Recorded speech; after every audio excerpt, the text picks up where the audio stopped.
make sure that this is an enjoyable evening. Please make sure all cell phones are turned off during the production. Please respect all the actors and actresses by refraining from all flash photography. Parents, please be responsible for the production. During intermission, there will be baked goods and beverages for sale.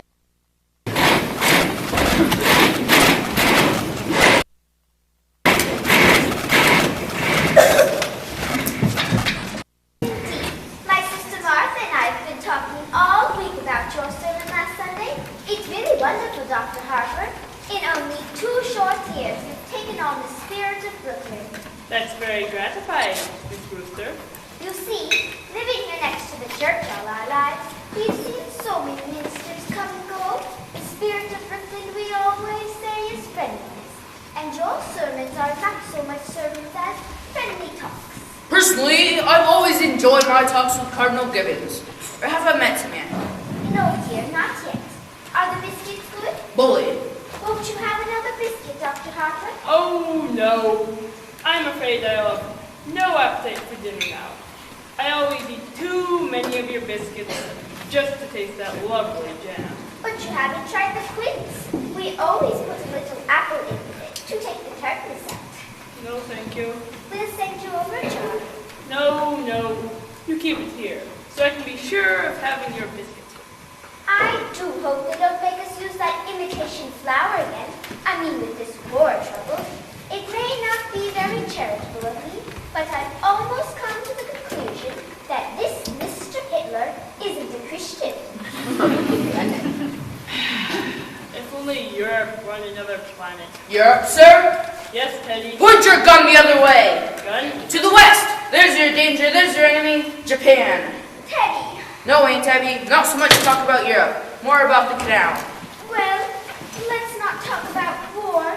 Will you have another cup of tea, dear? No, thank you, Aunt Abby. Dr. Harper? No, thank you, Miss Abby. I must admit that war and violence seem far removed from these surroundings. It is peaceful here, isn't it?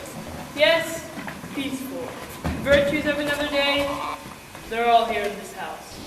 The gentle virtues that went out with candlelight and good manners and low taxes. It's one of the oldest houses in Brooklyn. It's just as it was when Grandfather Brewster built and furnished it, except for the electricity, and we use it as little as possible. It was Mortimer who persuaded us to put it in. Yes, I can understand that. Your nephew Mortimer seems to live only by electric light. The poor boy has to work so late. I understand he's taking Elaine with him to the theater again tonight. Teddy, your brother Mortimer will be here a little later. Delighted.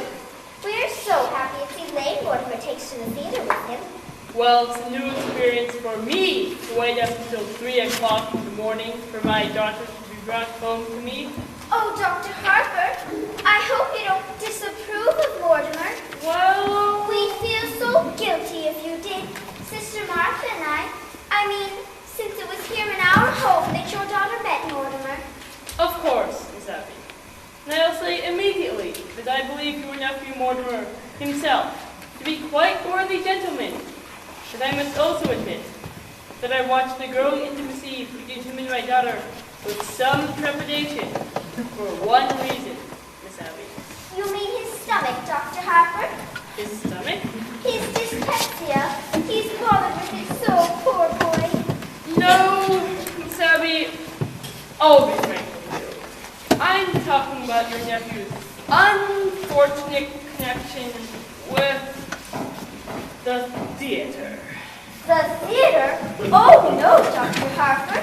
Mortimer writes for a New York newspaper. I know, Miss Abby, I know. But a dramatic critic is constantly exposed to the theater, and I don't doubt for what some of them do develop an interest in it. Well, not Mortimer. You need have no fear of that. Why, Mortimer hates the theater. Really? Oh, yes. He writes awful things about the theater.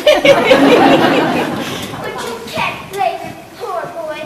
He was so happy writing about real estate, which he really knew something about. And then they just made him take this terrible night position. My.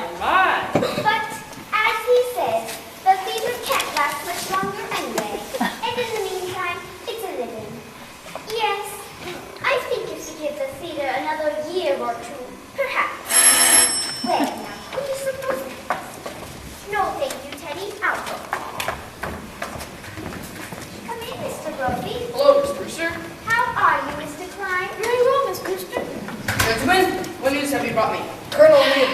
report. Splendid. Thank you, gentlemen. At ease. You know Dr. Harper? Sure. Hello, Dr. Harper. We've come for the toys for the Christmas fun. Oh, yes. That's splendid work you men do. Mixing up old, discarded toys to give some poor children a happier Christmas. It gives us something to do when we're working around the station. We get tired of playing cards, we start playing guns. First thing you know, you shot yourself in the foot. Teddy, go upstairs and get that big box from Aunt Martha's room. How was Mrs. Brophy today? Mrs. Brophy has been quite ill, Dr. Harper. Pneumonia. I'm very sorry to hear that. Oh, she's better now. A little weak still. I'm going to get you some beef broth to take to her. Oh, don't bother, Miss Abby. You've done so much for her already. We made it this morning. Sister Martha's taking some to poor Mr. Benitsky right now. I won't be a minute. Sit down and be comfortable, all of you. She shouldn't go to all that trouble. Listen, try to stop her or her sister from doing anything nice. And for nothing. They don't carry vote. When I first received my call to Brooklyn and moved next door, my wife didn't feel well. When she died, and for months before, both I know how pure kindness and generosity are, since I've known the Brooklyn. Colonel, you promised not to do that. But I have to call a cabinet meeting to get the release of those supplies. We used to do that in the middle of the night. The neighbors raised Cain with us. They were a little afraid of him anyway. Oh, he's quite harmless. Suppose he does think he's Teddy Roosevelt. There's a lot worse people than think was. Yeah, but a nice family like this, hatching a cuckoo. Well, his father, the little girl's father, was some sort of genius, was he? And his father, Teddy's grandfather, I heard he's a little crazy too. Yeah, he was crazy like a fox. He made $1 million. $1 million? Really? Here in Brooklyn? Yeah, patent medicine. He was a quack of some sort. Old Sergeant Edwards remembers it. He used the house here as a sort of clinic. Tried him out on people. Yeah? Well, I heard he used to make mistakes occasionally too. The department never bothered him much because he was pretty useful on autopsies sometimes. Eventually, poisoned. Well, whatever he did, he left his daughters fixed for life. Thank God for that. Not that they ever spend any of it on themselves. Yes. I'm very well acquainted with the charities. You don't know a tenth of it. When I was with the Missing Person Bureau, we tried to trace down this old man that we never did find. Do you know there's a renting agency that has this house down for furnished rooms? They don't rent rooms, but you can bet anybody that comes here looking for a room goes away with good meal for like $2 on a kick. It's just their way of digging up some people to do some good to.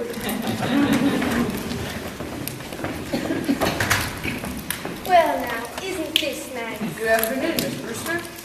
How do you do, Mr. Brophy, Dr. Harper, Mr. Klein? How do you do, Miss Brewster? We dropped in to get the Christmas toys. Oh, yes. Teddy's Army and Navy. They're all packed. The colonel's upstairs after them. It seems the cabinet has to okay her. Yes, of course. I hope Mrs. Brophy better. She's doing fine. Ma'am, your sister's getting some soup for me to take to her. We made it this morning. I just took some to a poor man who broke ever so many bones. Oh, you're back, Martha. How is Mr. Benitsky? Well, dear, it's pretty serious, I'm afraid. The doctor is there. They're going to amputate in the morning. Can we be present? I asked him, but he said it's against the rules of the hospital. You couldn't be of any service, and you must spare yourself something. Here's the broth, Mr. Brophy. Be sure it's good and hot. Yes, ma'am. Thank you. This will make a lot of kids happy. That old naughty boy is crazy about soldiers. That's General Miles. I retired him. What's this? The Oregon? Teddy, dear, put it back. But the Oregon goes to Australia. But Teddy. No, I've given my word to fighting Bob Evans. But Teddy. Does it matter where he gets it? Bobby Evans? Is he called? Well, thank you, ma'am. And we'll be right along. Not at all. Goodbye. Well, I better be getting home. Before you go, Dr. Harper. Charge! Charge the blockhouse! Walk out? The stairs are always San Juan Hill. Have you ever trying to persuade him that he would not take you with him out? Oh, no. He's so happy being Ted Roosevelt. Once, a long time ago, remember, Martha? We thought if he would be George Washington, it might be a change for him. But he stayed under his bed for days and just wouldn't meet anybody. And we'd so much rather he be Mr. Roosevelt than nobody. Well, if he's happy, and what's more important, you're happy, you'll see besides these. What are they? Dr. Harper has made all arrangements for Teddy to go to Happydale Sanitarium after we pass on. But why should Teddy sign any papers now? It's better to have it all settled.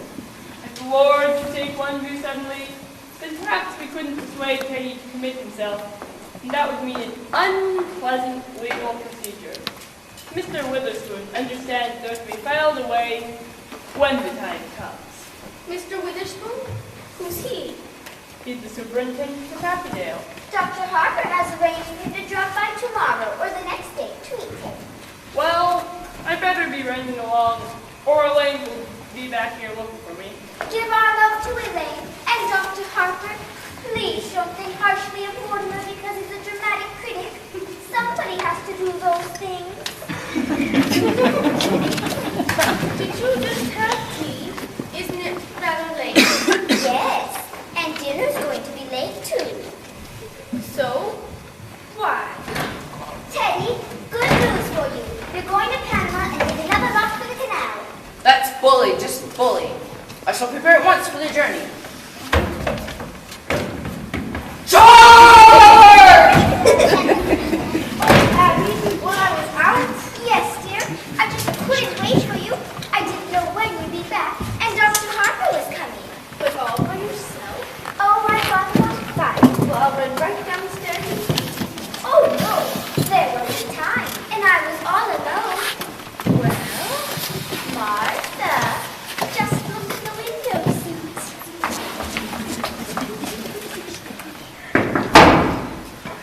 Oh, it's Elaine. Come in, dear. Good afternoon, Miss Abby. Good afternoon, Miss Martha. I thought Father was here. He's just this minute left. Didn't you meet him?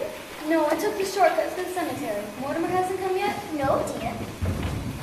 Oh, well, he asked me to meet him here. Do you mind if I wait? Not at all, dear. Why don't you sit down, dear? But we really must speak to Mortimer about doing this to you. Doing what? Well, he was brought up to know better. When a gentleman is taking a young lady up, you have to call for her at her house. Well, there's something about calling for a girl at a parsonage that discourages any man who doesn't embroider. He's done this too often. We're going to speak to him. Oh, please don't. After a young man whose idea of nightlife is to take me to a prayer meeting, it's wonderful to go to the theater almost every night of my life. It's comforting for us too, dear, because if Mortimer has to see some of the plays he has to see, well, at least he's sitting beside a minister's daughter. My goodness, Elaine, what you must think of us, not having tea cleared away by this time. Don't bother with anything in the kitchen until Mortimer comes. Then I'll help you. He should be here any minute. Yes, Father must have been surprised not to find me at home. I'd better run over and say goodnight to him. It's a shame you missed him, dear. Well, when Mortimer comes, you tell him I'll be right back. Oh, Mort. Hello, Elaine. Hello, Martha. Hello, Mortimer. Abby, Mortimer's here. Were you going somewhere? I was just going to tell Father not to wait up for me tonight. I didn't know that was still being done, even in Brooklyn. Hello, Mortimer. Hello, Aunt Abby. How are you, dear? I'm all right. You look well. Haven't changed much since yesterday. My goodness, it was yesterday, wasn't it? We've seen a great deal of you lately, Mortimer. Well, come sit down, sit down. Abby, haven't we something to do in the kitchen? Huh? You know, the tea things. Oh, yes, yes, the tea thing. Just make yourselves at home, just make yourselves at home.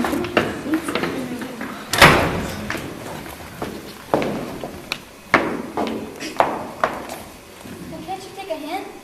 No, that was pretty obvious. A lack of inventiveness, I should say. This is exactly what you'd say. So, where do you want to go for dinner? I don't care. I'm not very hungry. Well, I just had breakfast. Suppose we'll wait until after the show. But that'll make it pretty late, won't it? Now if a little steaker we're seeing tonight. From what I've heard, we'll be meeting at Blake's by 10 o'clock. You ought to be fair to these plays. Were these plays ever fair to me? I've never seen you walk out on a musical. Well, this musical is an opening tonight. No? Darling, you have to learn the rules. See, in the musical, there are 4 changes in title and 3 postponements. They liked it in New Haven, but it needs a lot of work. I was hoping it was a musical. You have such a light mind. Not a bit. Musicals somehow have a humanizing effect on you. After a serious play, we join a proletariat in the subway and we do lecture on drama. After a musical, you bring me home in a taxi and make me passes. Now wait a minute, darling. That's a very inaccurate piece of reporting. Oh, I will admit that after the Berman play, you told me I had a sense of beauty. That's a hell of a thing to say to a girl. But it wasn't until after our first musical you told me I had nice legs. And I have, too. For a minister's daughter, you know a lot about life. Where'd you learn it? In the choir loft. Right. Well, sometime I'll show you the close connection between eroticism and religion. Religion never gets as high as the choir loft. Which reminds me, I better go tell Father please not to wait up for me tonight. I never can seem to rationalize it. What? I fell in love with a girl from Brooklyn. Falling in love? You're not stooping so articulate, are you? The only way I can regain my self-respect is by keeping you in New York. You say keep? I've come to the conclusion that pulling after legalities. I can afford to be a good girl for quite a few years yet. And I can't wait too long. Suppose we get married in a hurry, say tonight? I'm afraid Father will insist on officiating. Oh, God. Your father can't make a marriage service seem pedestrian. Are you by any chance writing on the blue of it? Sorry, darling. It's an occupational disease. I may give that play tonight if you notice. No, don't pretend you love me that much. I'm sure tell father not to wait up for us tonight. I think I'd better tell him to wait up. And I'll tell from Winchell and tell him to publish the bands. Nevertheless, All right, everything formal legal, but no later than next month. darling, I'll talk it over with Father and set the date. No, I'll have to see some rehearsal. There are more than one first nights in October. Hello, How are you, Mr. President? bully. Thank you, just bully. What news have you brought me? Justice, Mr. President. The country is squarely behind you. Yes, I know. Isn't it wonderful? Well, goodbye. Goodbye. Where are you off to, Teddy? Panama. Panama's in the cellar. He likes to dig locks down there for the canal. You're so sweet with him, and he's very fond of you. Well, he always was my favorite brother. Favorite? Were there more of you? Yes, there's another brother, Jonathan. I never heard of him. Your aunts never mentioned him. No, we don't like to talk about Jonathan. He left Brooklyn early, by request. He was the type of boy that liked to cut worms in two with his teeth. What became of him? Well, he wouldn't go to medical school. Well, he wanted to be surgeon, my grandfather, but he wouldn't go to medical school, and his practice got him into a lot of trouble. Aren't you two going to be late for the theater? No, we're skipping dinner, so we wanted to leave for half an hour or so. Oh, then I'll leave you two alone together again. Don't bother, darling. I'm going to run over to speak with Father. Before I go out with him, he likes to pray over me alone.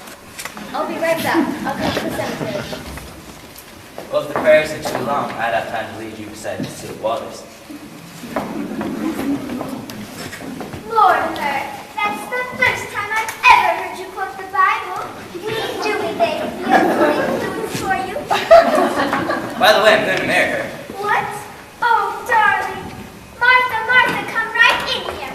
I have the most wonderful news for you. Mortimer and Elaine are going to be married. Married? Oh, Mortimer. We hoped it would happen just like this. Well, Elaine must be the happiest girl in the world. Happy, just to look at her leaping over those gravestones. Say, what's that? What's what, dear? That statue over there. That's a Horndina Cornina. Oh, no, dear. That's Emma B. Stout ascending to heaven. No, standing on Miss Stout's left ear.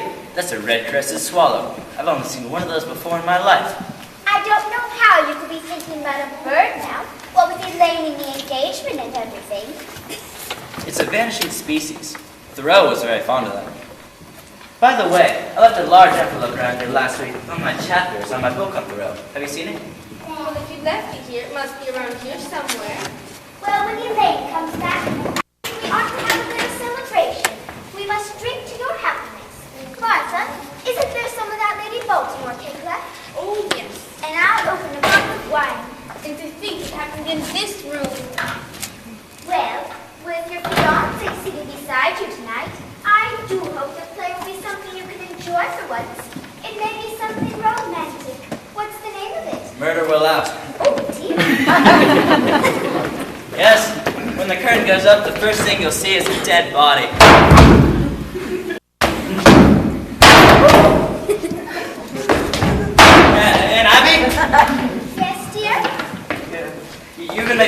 say to go to that sanitarium, Happydale, weren't you? Yes, dear, it's all arranged.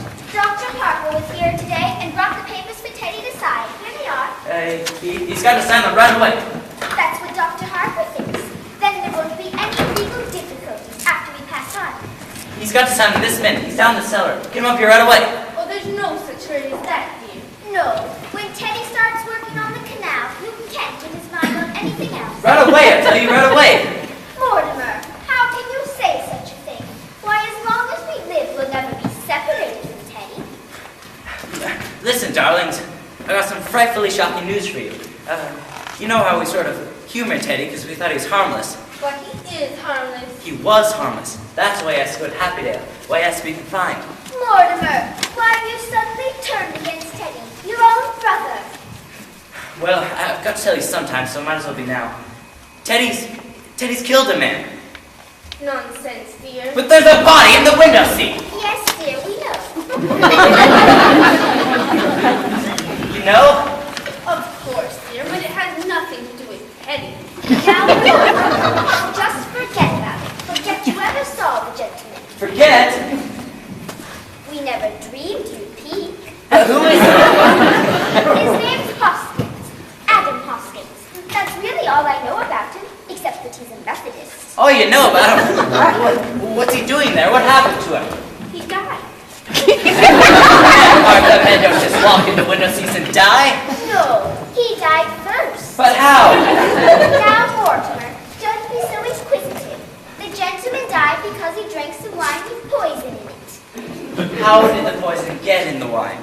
Well, we put it in the wine because it's less noticeable.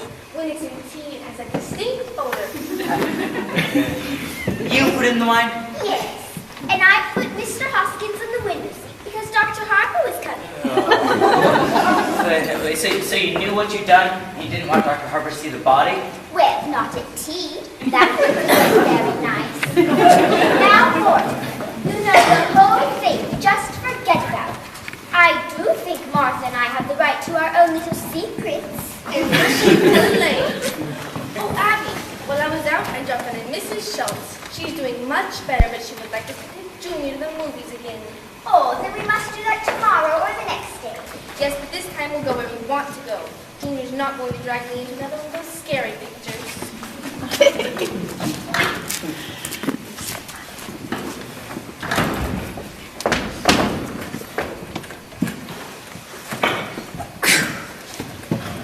Hello, city desk?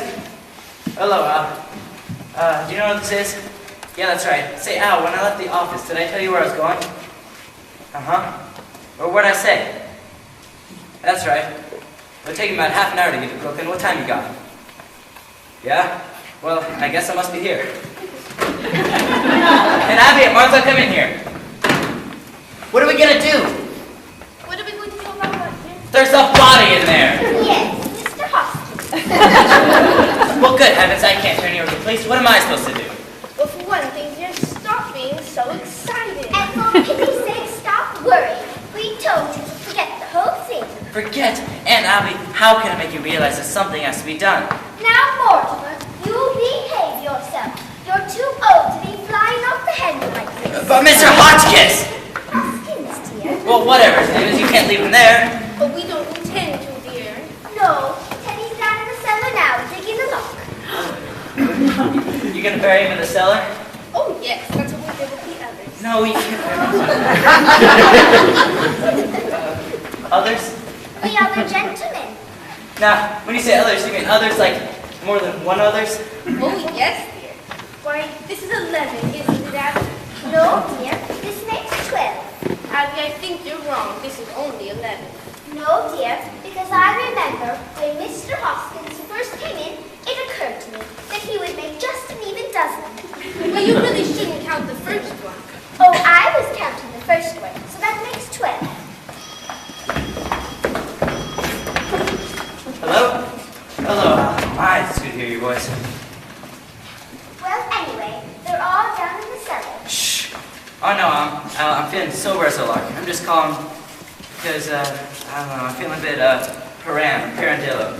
Oh, you wouldn't understand. Say, Al, I need you to get hold of George right away. He's got to cover the play night. No, he's got to cover the play night. It's my department and I'm running it. All right, get a hold of them. Let's see. 12! Yes, Abby thinks we should count the first one, and that makes 12. All right, who was the first one? Mr. Midgley, he was a Baptist. Although I still don't think we can claim full credit for him, because he just died. Martha means without any help from us. You see, Mr. Midgley came here looking for a room. It was right after you moved to New York. It didn't seem right for that lovely room to be going to waste when there were so many people who needed it. He was such a lonely old man. All his kith and kin were dead, and it left him so forlorn and unhappy. We felt so sorry for him. And then when his heart attack came, and he sat dead in that chair, looking so peaceful, remember, Martha, we made up our minds then and there that if we could help other lonely old men to that same peace, we would. So he just dropped dead right in that chair. How awful for you. Oh, no, dear. Why, it was rather like old times. Your grandfather always used to keep a body or two around the house. you see, Teddy had been living in Panama. He thought Mr. Midgley was a yellow fever victim. That meant he had to be buried immediately. So we all carried him down to Panama and buried him in law. Now that's why we told you not to worry. We know exactly what's to be done. So that's how it all happened, huh? That man just walking in here and dropping dead. Of course, we realized we couldn't depend on that happening again, so... You remember that your grandfather always used to keep all those jars of poison up in his laboratory? And you know your Aunt Martha's knack for mixing things. You've eaten enough of her particularly. Well, dear, for 1 gallon of elderberry wine, I take 1 teaspoon of arsenic, half a teaspoon of strychnine, and just a pinch of cyanide. Should have quite a kick. Yes. As a matter of fact, one of our gentlemen found the time to say how delicious. But we shouldn't leave our getting started in the kitchen. I wish you could stay for dinner. I'm trying a new recipe. Oh, I couldn't eat a thing. I'll come and help you, dear. Well, I feel so much better now. Oh, you have to wait for Elaine, don't you? How happy you must be. Well, dear, I'll leave you alone with your thoughts.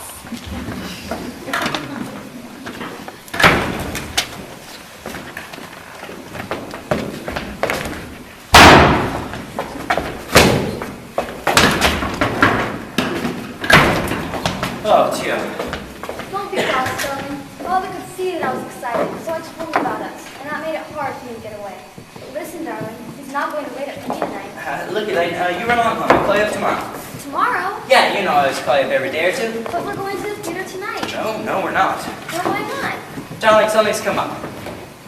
What, Mortimer? Have you lost your job? No, I haven't lost my job and just not coming to play. I know you get out of here. I've got to know what's happened. Certainly you can tell me. No, I can't. But if we're going to be married, Married? have you forgotten that not 15 minutes ago you proposed to me? I did? Oh, yeah, so you said it. No, you run along home. I've got to do something. Listen, you can't propose in 1 minute and throw me out of the house the next. Darling, I'm not throwing you out of the house. Will you get out of here? No, I won't get out of here. Not until I've had some kind of explanation. Oh, Elaine!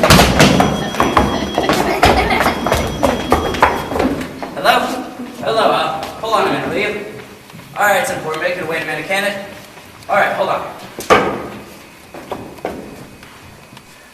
Look, Elaine, you're a sweet girl and I love you, but I want you to go home and wait until I call you. Don't try to be masterful. I hope when we're married, when I have problems, you're less tedious and uninspired. And when we're married, if we're married, I hope I find you adequate. Elaine! Hello? Hello? That's the doorbell, dear, not the telephone. Oh. Hello. Won't you come in? I understand you're from Rutherford. Yes. Won't you step in? Are you going to the house? Yes, I'm Miss Brewster. And this is my sister, another Miss Brewster. My name is Kidz. Oh, won't you sit down? I'm sorry. We were just setting the table for dinner. Hello, let me talk to Al again. City desk. Al, city desk! What? Oh, I'm sorry, run. Can I see the room? Won't you sit down first and let's get acquainted? That won't do much good if I don't like the room. Is Brooklyn your home? Don't have a home. Live in a hotel. Don't like it. Hello, CD desk. Are you a family, Brooklyn people? Don't have a family. All alone in the world? Yep. Well, Martha, well, you've come to just the right house. Do sit down. Hello, Al Moore. We got cut off. Al, I can't come to the play tonight. That's all there's to it. I just can't. What church do you go to? There's an Episcopal church practically next door. I'm Presbyterian. Used to be. What's Georgia and Bermuda? Well, certainly I told you to go to Bermuda. It's my department, isn't it? Well, keep looking. Is there always this much noise? Oh, he doesn't live with us. Well, there must be somebody around the place. Look, Al, how about the office boy? Yeah, the bright one, the one we don't like. Well, keep looking, I'll hold. I'd really like to see the room now. It's upstairs. Won't you try a glass of our wine before we start up? Never touch it. It's elderberry wine. We make it ourselves. Elderberry wine. Haven't tasted elderberry wine since I was a boy. Thank you. Well, there must be some printer around. Look, Al. How about the fellow sets my copy? Yeah, he's the third machine from the left. He ought to know what I'd write. But Al, he might turn out to be another Burns Mantle. Do you have your own elderberry bushes? No, but the cemetery's full of them. No, I'm not dreaming, but I'm going to start now. Do you serve meals? We might, but first, just see whether you like our wine. Mortimer,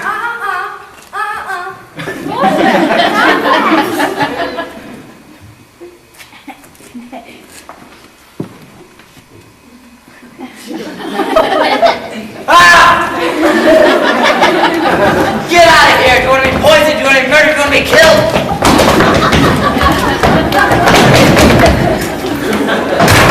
Now you've spoiled everything. You can't do things like that. I don't know how to explain to you. It's not only against the law, it's wrong. People wouldn't understand. He wouldn't understand. Abby, I don't think we should have told Mortimer. What I'm trying to say is it's developed into a very bad habit. Mortimer, we don't try to stop you from doing the things you like to do. I hope you like to Hello? Oh, hello. All right, I'll see that first act and I'll pan the hell out of it. But now, I need to do something first. Yeah, get hold of my lawyer, O'Brien. He's head of the legal department. Tell him to meet me at the theater right away. All right, I'm heading out now. I got to go to the theater. I can't get out of it. But I need you to do one thing before I go. We have to know what it was first. I love you very much. And you know I'd do anything in the world for you. And I just need you to do this one thing for me. What do you want us to do? Don't do anything. I mean anything. Don't let anyone in the house. And leave Mr. Hoskins where he is. Why? I need time to think, and I've got quite a little to think about. You know I wouldn't want anything to happen to you. Well, what on earth could happen to us? Oh. Anyway, you do this for me, won't you? Well, we were planning on holding services before dinner. Services? Certainly, you don't think we bury Mr. Hoskins without a full Methodist funeral. Why, he was a Methodist. Can't I wait until I get back? Oh, then you could join us. Yes. Oh, Mortimer, you'll enjoy the services, especially the hymns. Remember how beautifully Mortimer used to sing in the choir before his voice changed? And remember, you don't have to let anyone in the house. That's a promise. Well, oh, Martha, we can do this now that Mortimer's cooperating with us. Well, all right, Mortimer. Have you got any paper? There's a man I've got to see. Here's some stationery. Will this do? That'll be fine. I can save time if I write my review on the way to the theater. Mortimer didn't seem quite himself today. Well, that's only natural.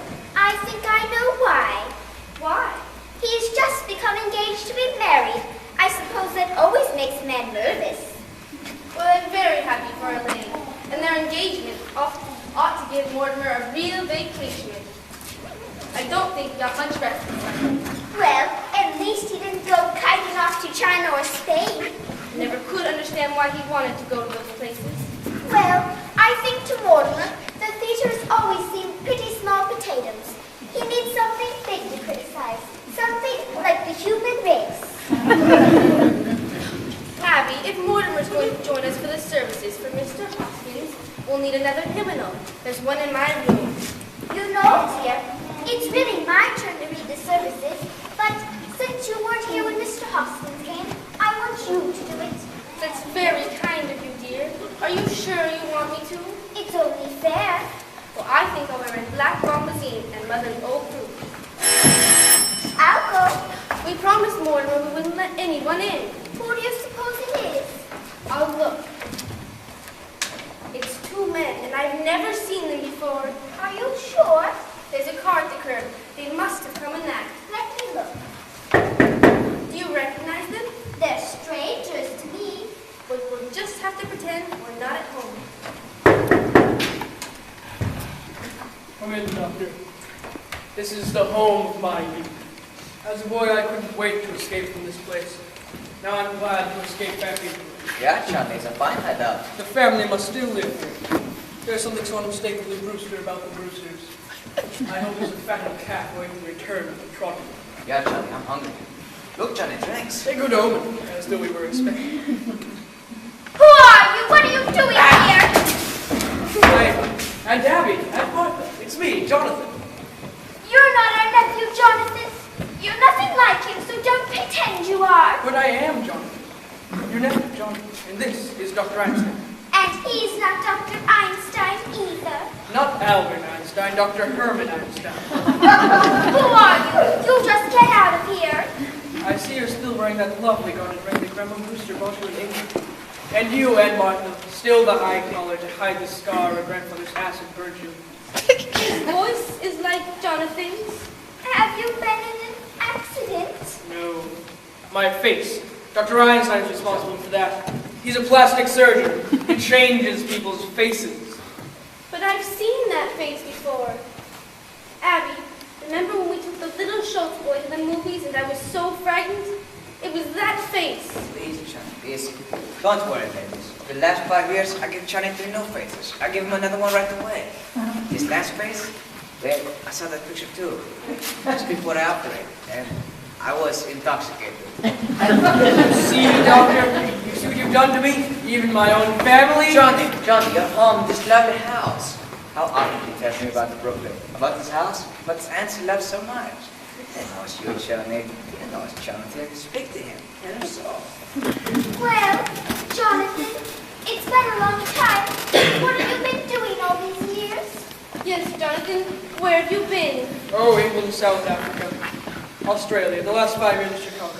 Dr. Einstein and I were in business there together. Oh, we were in Chicago for the World's Fair. We found Chicago awfully warm. Yeah, it got hot for us too. Well, Jonathan, it's nice to have seen you again. Bless you, Aunt Martha. It's good to be home. Well, Martha, we mustn't let what's on the stove boil over.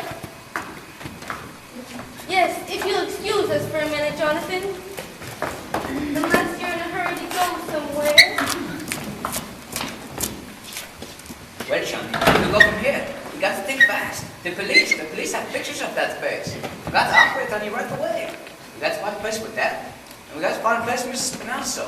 Don't waste any more worry on that rat. But we got hot stiff on our hands. Forget Mr. Spinazzo. But you can't leave a dead body in the rumble seat. You shouldn't have killed him, Johnny. He was a nice man. He gives a lift, and then what? He said I look like Boris Karloff. That's your work, Doctor. You did that to me. Johnny, go find a place somewhere. I fix you up quick. Tonight. Okay, we do it. But I gotta eat first. I'm hungry. Jonathan, we're glad that you remembered us and took the trouble to come in and say hello, but you were never happy in this house, and we were never happy while you were in it. So we've just come in to say goodbye. Aunt Martha, I can't say your feeling towards me comes as a surprise. I spent a great many hours regretting the heartaches I must have caused you as a boy. You were quite a trial to us, Jonathan. But my true disappointment is for Dr. Einstein. I promised him that no matter how rushed we were in passing through Brooklyn, I'd bring him here for one of Aunt Martha's home-cooked dinners. Oh, I'm afraid there wouldn't be enough. Abby, it's a pretty good-sized pot roast. Pot roast? I love pot roast. The least we can do is to... Thank you, Aunt Martha. We'll stay to dinner. Well, we'll hurry things along. Oh, up, you will use the washroom in Grandfather's old laboratory. Is that still there? Oh, yes, just as he left it. Well, I'll help Martha get things started, since we're all in a hurry. Where'd you get the meal anyway? Grandfather's laboratory, just as it was, Doctor. A perfect operating room.